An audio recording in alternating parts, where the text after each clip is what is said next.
Veel Limburgers spelen in een popbandje of bezoeken regelmatig een concert. Toch weten niet veel mensen dat er in Limburg een opleiding voor popmuziek is. Gedeputeerde Ger Koopmans maakte vandaag kennis met de mbo-opleiding. En wat zei je ze toe? Is het een goed idee, jong?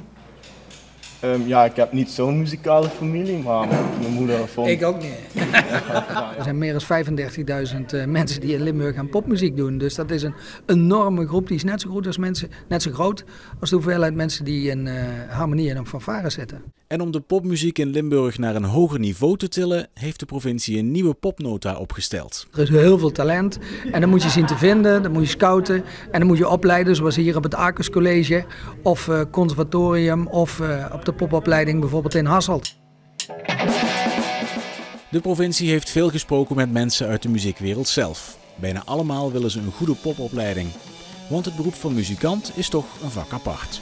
Ja, je moet jezelf organiseren, je moet zorgen dat je je bandje in de markt zet, als een soort zelfstandig ondernemer aan de gang gaan.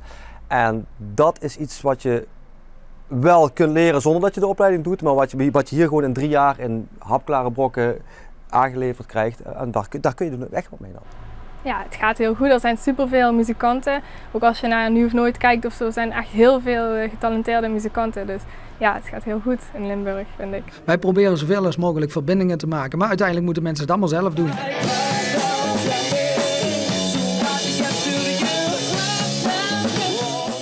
Volgens gedeputeerde Koopmans is er mede door de goede opleiding een mooie toekomst voor de Limburgse popmuziek weggelegd.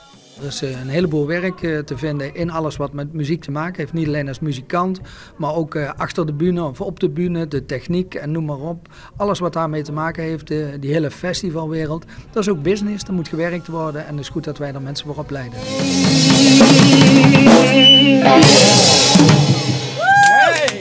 Dankjewel.